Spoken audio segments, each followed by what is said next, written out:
हम ये जो उपवास है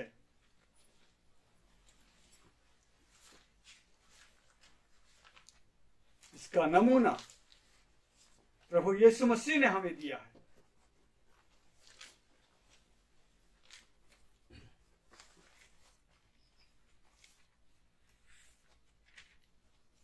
आज आप में से प्रायः सब लोगों ने हो सकता है कि आप उपवासी दशा में होंगे। तो आखिरकार हम उपवास रह करके प्रभु के चरणों में आते हैं, ऐसा क्यों करते हैं? इसका क्या महत्व है?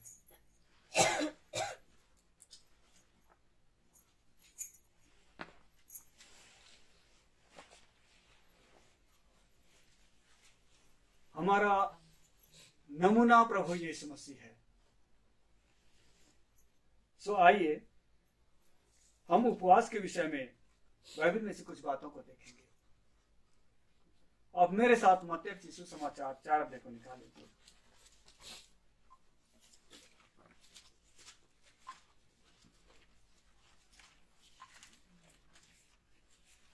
चार अध्याय उसका हम लोग एक पद से पढ़ना आरंभ करेंगे। तब आत्मा यीशु को जंगल में ले गया। आत्मा यीशु को जंगल में ले गया ताकि इब्लिस से उसकी परीक्षा हो। इब्लिस से उसकी परीक्षा हो। वह 40 दिन और 40 रात निराहार रहा। 40 दिन और 40 रात निराहार रहा। तब उसे भूख लगी। बस हम यहाँ पर प्रभु यीशु मसीह के उस उपवास की घटना को हम जब बाइबल में देख रहे हैं तो हम लोग क्या देख रहे हैं? 40 दिन और 40 रात उसने निराहार रहा प्रभु यीशु मसीह। प्रभु यीशु मसीह हमारा नमूना है। तो प्रभु यीशु मसीह ने ऐसा क्यों किया? जबकि बाइबल हमें बताती है प्रभु यीशु मसीह परमेश्वर का पुत्र है। प्रभु यीशु मसीह आप ही कहते हैं मैं स्वर्ग से उतरा हूं, और वो कहते हैं मैं स्वर्ग से उतरा हुआ वो जीवन का रोटी हूं जो जगत को जीवन देता है। और प्रभु यीशु मसीह परमेश्वर पिता के साथ में था, और जब परमेश्वर पिता के साथ में था तो उसका स्वरूप वचन स्वरूप था। वचन के रूप में परमेश्वर पिता के साथ में था, और उस वचन में जीवन था और जीवन प्रकट हुआ और वो देहधारी होकर हमारे बीच में डेरा किया। हम वचन में पढ़ते हैं कि प्रभु यीशु मसीह अदृश्य परमेश्वर का प्रतिरूप और सारे सृष्टि में पहला उठा है। जब संपूर्ण बाइबल का अध्ययन जब हम करते हैं तो पूरी बाइबल इस बात की गवाही देती है कि प्रभु यीशु मसीह परमेश्वर है, इम्मानुएल है।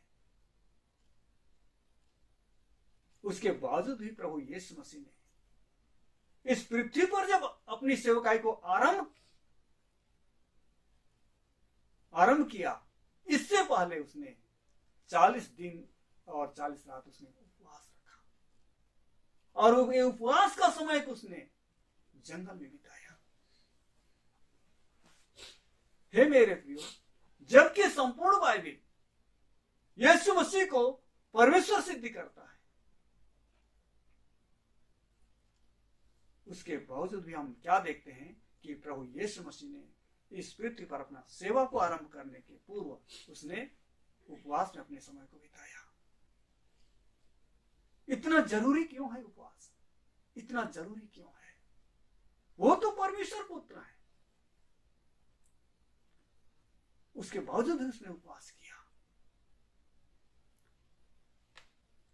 हे मेरे प्रियो, प्रभु यीशु मसीह का जो उपवास का प्रार्थना का जो समय 40 दिन रात जो हुआ, उसके बाद भी हम जो बाइबल में पढ़ते हैं तो प्रभु यीशु मसीह के प्रार्थना करने का वर्णन को जब हम देखते हैं तो हमें बहुत ही सोचना पड़ जाता है कि यीशु मसीह परमेश्वर का पुत्र है। उसने सेवा कार्य आरंभ करने से पहले उसने 40 दिन रात तक उसने उपवास प्रार्थना में समय बिताया। उसके बावजूद भी जब सेवा कार्य करते समय में वो रात भर प्रार्थना करते थे, रात भर प्रार्थना करते थे और प्रार्थना में बहुत ज्यादा समय व्यतीत करते थे। ऐसा क्यों? वो तो ईश्वर पुत्र है, वो तो परमेश्वर का प्रतिरूप है। लेकिन हे मेरे प्रियो, वह संपूर्ण रीति से एक मनुष्य थे और परमेश्वर और प्रभु यीशु मसीह के विषय में अगर कहें तो वह संपूर्ण रीति से परमेश्वर थे और संपूर्ण रीति से मनुष्य थे। ये दोनों बात प्रभु यीशु मसीह में थी एक साथ।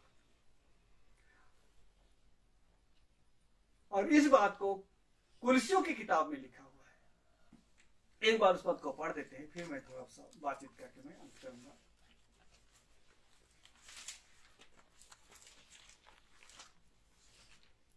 कुलसियों की किताब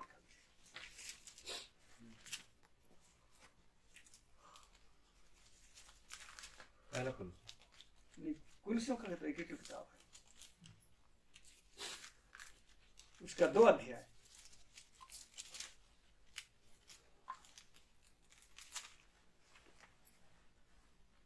नौ पद को पढ़ेंगे। क्योंकि हाँ, उसमें अर्थात यीशु मसीह में ईश्वरत्व की सारी परिपूर्णता सदैह वास करती है। कैसा वास करती है? सदैह, अर्थात देह सहित वास करती है। ईश्वरत्व की सारी परिपूर्णता वास करती है। मेरे प्रियो, प्रभु यीशु मसीह परमेश्वर होने के साथ साथ प्रभु यीशु मसीह संपूर्ण मानव थे।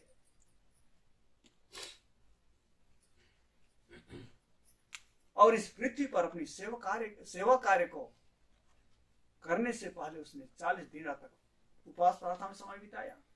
उसके बाद प्रभु यीशु मसीह रात भर प्रार्थना किया करते थे और वो दिन भर वो सेवा करते थे, रात को प्रार्थना करते थे, क्योंकि वो संपूर्ण रीति से मनुष्य भी थे।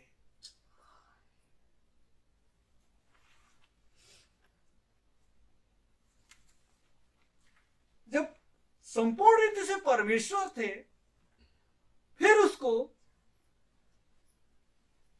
प्रार्थना की क्या जरूरत, उपवास की क्या जरूरत? लेकिन यही कारण है कि प्रभु यीशु मसीह प्रार्थना में समय बिताते थे, उपवास में समय बिताते थे। आज एक घटना को बता करके मैं इसका महत्व के विषय में और थोड़ा सा 1-2 शब्द बोलूंगा। एक बार की घटना है, चेलों के पास एक व्यक्ति ने अपना बेटा को लाया। एक व्यक्ति का जो बेटा था उसको मिर्गी की बीमारी थी और मिर्गी की बीमारी उसको बचपन से थी और उस अपने बेटा को वो व्यक्ति यीशु मसीह के चेलों के पास लाया और जब चेले लोग उसको निकालने का प्रयास किए, बहुत प्रयास कर रहे हैं, पूरा देरी हो रहा है, लोग वहां भीड़ इकट्ठे कर रहे हैं, शास्त्री भी वहां गए, तर्क वितर्क करने वाले लोग। और भीड़ को देख करके प्रभु यीशु मसीह तुरंत आया वहां। और जब प्रभु यीशु मसीह वहां आया तो उसके बाद क्या हुआ, एक बार उसको उस घटना को जानने के लिए हम लोग निकाल लेंगे।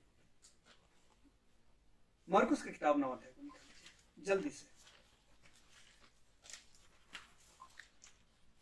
इन सारी बातों के द्वारा मेरा बताने का एक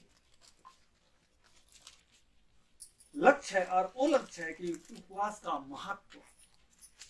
हेलो, हालेलुया।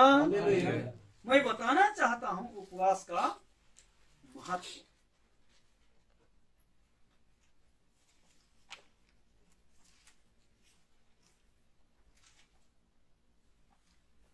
आप 9 अध्याय का आप 14 पद से लगातार कोई भी साफ साफ शब्दों में पढ़ते जाएं। जब वह चेलों के पास आया तो देखा कि हाँ उनके चारों ओर बड़ी भीड़ लगी है, हाँ और शास्त्री उनके साथ विवाद कर रहे हैं। शास्त्री लोग, और उसे देखते ही सब बहुत ही आश्चर्य करने लगे। जब यीशु मसीह को लोगों ने वहां पर देखा तो लोग आश्चर्यचकित हो गए। अरे अचानक यीशु मसीह यहाँ कैसे आ गया, ऐसे उन लोग आश्चर्य करने लगे। और उसकी ओर दौड़कर उसे नमस्कार किया। उसको नमस्कार किया, प्रभु यीशु मसीह को। उसने उनसे पूछा, हाँ तुम इनसे क्या विवाद कर रहे हो? हाँ, इसे कहा किस विषय पर तुम लोग विवाद कर रहे हो यहाँ पर? हाँ, भीड़ में से एक ने उसे उत्तर दिया, क्या उत्तर दिया? हे गुरु, मैं अपने पुत्र को जिसमें गूंगी आत्मा समाई है तेरे पास लाया था। जहाँ कहीं वह उसे पकड़ती है वहीं पटक देती है, और वह मुंह में फेन भर लाता और दांत पीसता और सूखता जाता है। मैंने तेरे चेलों से कहा था कि वे उसे निकाल दें, परंतु वे निकाल न सके। प्रभु, यह सुनकर उसने उनसे उत्तर दे के कहा, क्या कहा? हे अल्पविश्वासी लोगों, हाँ, हे अविश्वासी लोगों, मैं कब तक तुम्हारे साथ रहूंगा और कब तक तुम्हारी सहूंगा? उसे मेरे पास लाओ। तब वे उसे उसके पास ले आए।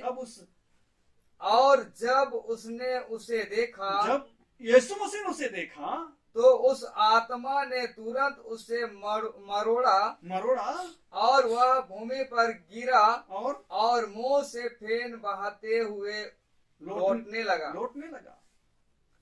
उसने उनके पिता से पूछा, हाँ, इसकी यह दशा कब से है? दशा? उसने कहा, हाँ, बचपन से है।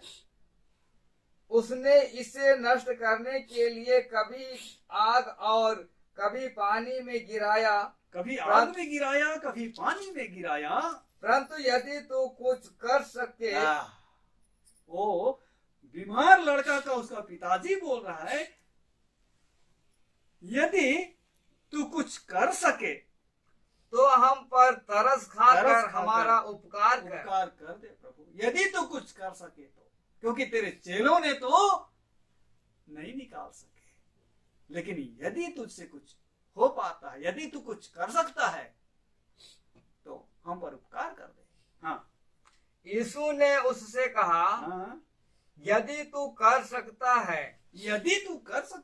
यह क्या बात है? क्या बात हुई? विश्वास करने वाले के लिए सब कुछ हो सकता है। विश्वास करने वाले के लिए सब कुछ हो सकता है, और तू कहता है कि यदि तू कर सकता है। ये क्या बात हुई? आगे, बालक के पिता ने तुरंत गिड़गिड़ा कर कहा, हे प्रभु, मैं विश्वास करता हूँ। हाँ, मेरे अविश्वास का उपाय कर। मुझे विश्वासी बना दे प्रभु, मेरे अविश्वास का उपाय कर, मैं पर विश्वास कर सकूं। हाँ, जब यीशु ने देखा कि लोग दौड़कर भीड़ लगा रहे जब हैं, यीशु ने देखा कि लोग दौड़ करके भीड़ लगा रहे हैं और से और लोग इकट्ठे होते जा रहे हैं, तो उसने अशुद्ध आत्मा को यह कहकर डांटा, हाँ, हे गूंगी और बहरी आत्मा, हे गूंगी और बहरी आत्मा, मैं तुझे आज्ञा देता हूँ, मैं तुझे आज्ञा देता हूँ, उसमें से निकल आ निकल आ और उसमें फिर कभी प्रवेश और न उसमें करना। कभी फिर प्रवेश न करना। तब वह चिल्लाकर और उसे बहुत मरोड़ कर हाँ, निकल आई निकल गई।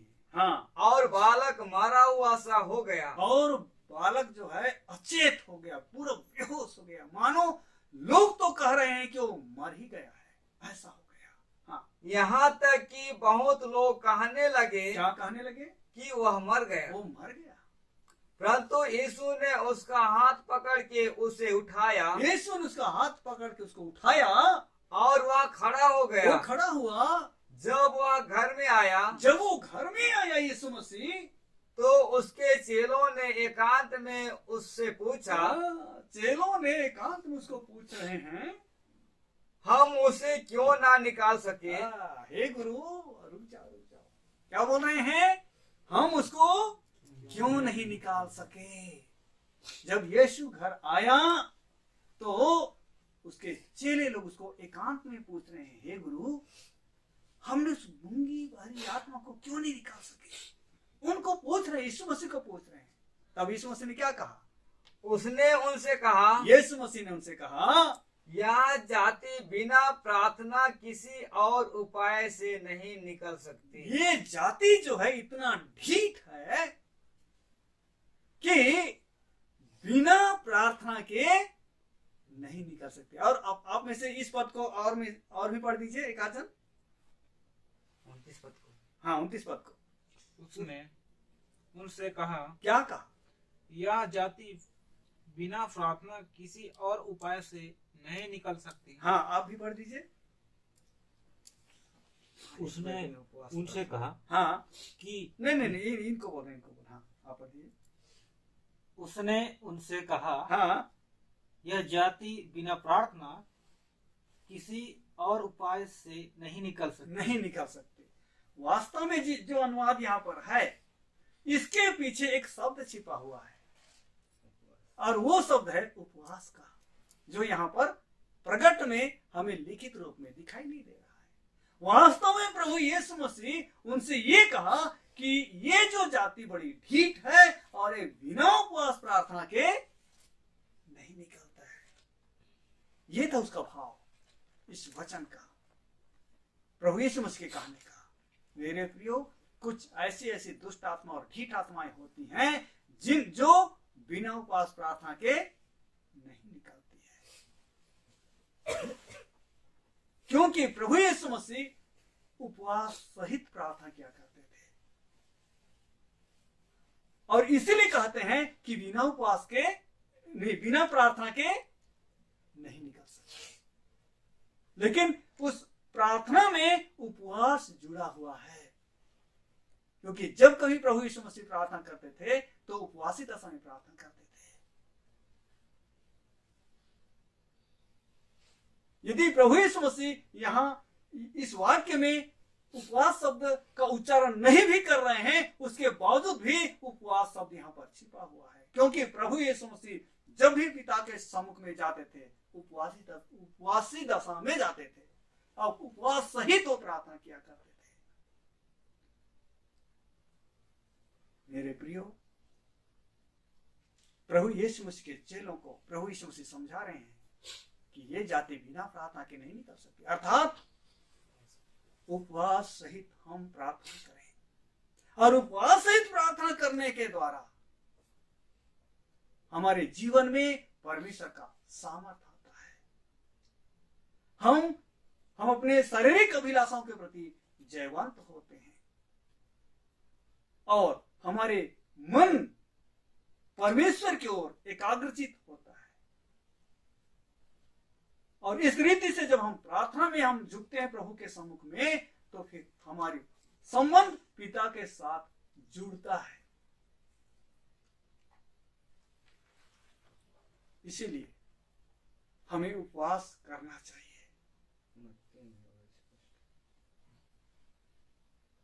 एस्थेर रानी ने भी प्रार्थना की थी, यहोशापात ने प्रार्थना किया था, और ऐसे ही प्रार्थना करने वालों का वर्णन पूरे बाइबल में है, जो लोग उपवास कर करके प्रार्थना करते थे, उपवास कर करके प्रार्थना करते थे।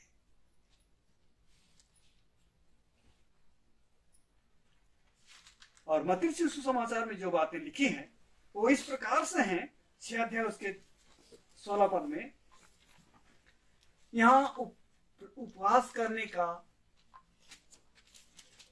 जो तरीका है उसको यहां लिखा हुआ है। उपवास करने का तरीका, एक व्यक्ति जब उपवास करता है तो उसको कैसे स्थिति में रहना चाहिए और कैसे लोगों के बीच में वो अपना प्रस्तुति करना चाहिए। एक बार उसको पढ़ेंगे। जब तुम उपवास करो, जब तुम उपवास करो तो कपटियों के समान तुम्हारे मुंह पर उदासी ना छाई रहे, क्योंकि हाँ, वे अपना मुंह बनाए रहते हैं, उन लोग अपना मुंह बनाए रहते हैं, ताकि लोग उन्हें उपवासी जाने, ताकि लोग देखकर कहें कि वो व्यक्ति उपवास है, क्योंकि वो अपना ऐसे झुलाए रहेंगे, ताकि लोग को पता चले ये क्या है, उपवास। लोग को पता चलना चाहिए उपवास, ऐसे मुंह को झुला कर एकदम गोरगोरा टाइप का होते रहेंगे, है ना, ताकि अगला आदमी को पता चल जाए व्यक्ति क्या है, उपवास में है। हाँ, आगे पढ़ो भाई। मैं तुम्हें सच कहता हूँ, मैं तुम्हें सच कहता हूँ कि वे अपना प्रतिफल पा चुके हैं। हाँ, परंतु हाँ, जब तू उपवास करे, जब तुम उपवास करोगे तो अपने सिर पर तेल मल, अपने सिर पर क्या कर, तेल मल, और मुंह धो, ताकि लोग नहीं परंतु हाँ, तेरा पिता जो गुप्त में है, हाँ, तुझे उपवासी जाने। तुझे उपवासी जाने। लोगों को पता नहीं चलना चाहिए कि तू उपवास में है। तू क्या कर, नहा धोआ, तेल लगा, कंघी लगा और पूरा टंच रहा, लोगों को पता भी नहीं चले कि व्यक्ति क्या है, उपवास में है। केवल कौन जानना चाहिए, परमेश्वर जानना चाहिए, परमेश्वर जानना चाहिए। हाँ, 18 पद को पढ़िए। ताकि हाँ, लोग नहीं परंतु पिता, लोग नहीं परंतु पिता जो गुप्त में है, हाँ, गुप्त में है, तुझे उपवासी जाने। तुझे उपवासी जाने। इस दशा में तेरा पिता जो गुप्त में देखता है, तुझे प्रतिफल देगा। प्रतिफल देगा। जिस विषय को लेकर के आप उपवास सहित प्रभु के सम्मुख में समय बिता रहे हो, उस विषय को परमेश्वर सफल करेगा। हम जब प्रार्थना करते हैं, हमारे पास कुछ ठोस विषय होना चाहिए। आप जब उपवास कर रहे हो तो आपके पास कोई ऐसा विषय होना चाहिए जिसके लिए आप उपवास कर रहे हो। उपवास करने का अगर हम उसका अर्थ निकालेंगे तो उपवास करने का मतलब जिद करना। क्या करना, और दूसरे शब्द में क्या कहें, हट करना। क्या करना, हट करना या जिद करना। ये है उपवास। कि हम किसी चीजों को पाने के लिए, जैसा हमारा बेटा या बेटी जिद कर देते हैं और खाना पीना छोड़ देते हैं,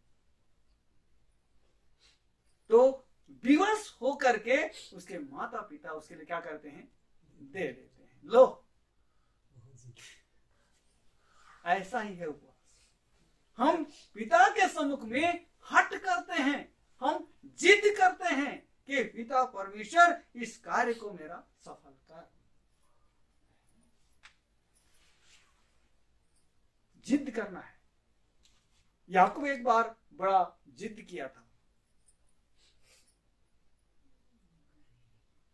याकूब ने परमेश्वर के दूत के पैर को पकड़ करके झूला, बोलता है मेरे को आशीष दे, नहीं तो जाने नहीं दूंगा।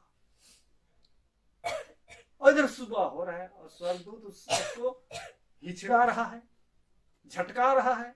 नहीं, मैं नहीं छोड़ूंगा। आशीष दे तो पकड़े चढ़ाऊंगा। आशीष दे। अंत में ठीक है, मैं आशीष दे। तो अपना नाम बता, मैं धोखेबाज हूं। याकूब मतलब क्या होता है? धोखेबाज। लोग सोचते हैं कि मेरा नाम याकूब है, वाह, अरे धोखा देने वाला याकूब का मतलब होता है। चुन चुन के बाइबल में से लोग नाम रखते हैं। मेरा क्या नाम? याकूब। सोचते हैं कि याकूब का बड़ा अच्छा सा, उसका सुंदर सा मतलब है। अरे याकूब मतलब धोखा देने वाला। अपना नाम धोखा देने वाला रख करके लोग गर्व करते हैं। मेरा नाम क्या है? याकूब। याकूब मतलब है धोखा देने वाला। बोला मैं धोखा देने वाला हूँ। सही बोलते हैं वाला। तो अंगीकार किया बेटा, अंगीकार किया ना। तू कौन है? धोखेबाज। अंगीकार किया? हाँ, अंगीकार किया, मैं धोखा देने वाला। आपसे तेरा नाम इसराइल रहेगा। शांति पुत्र उसका नाम दे दिया। क्या बोला? आज से तेरा नाम क्या होगा? इसराइल होगा। इसराइल का मतलब क्या होता है? शांति पुत्र। और उस दिन से याकूब इसराइल के नाम से जाना गया और उसके संतान इसराइली कहलाए, उसके पिता के नाम के अनुसार। वास्तव में याकूब के बेटे हैं हम लोग। उसका मूल नाम क्या था?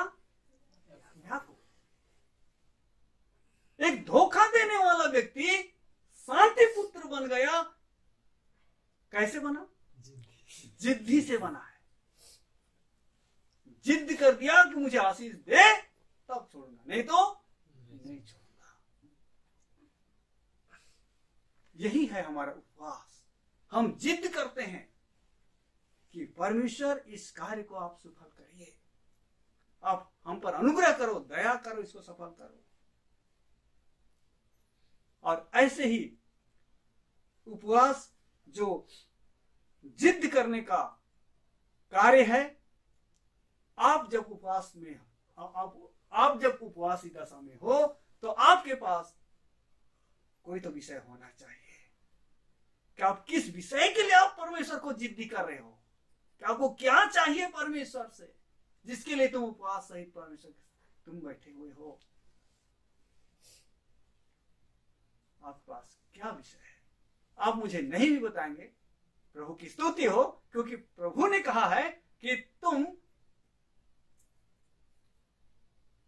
जो अपने मन में विषय लेकर के रखे हो, परमेश्वर जो तुमको गुप्त में देखता है तुमको क्या करेगा? प्रतिफल देगा।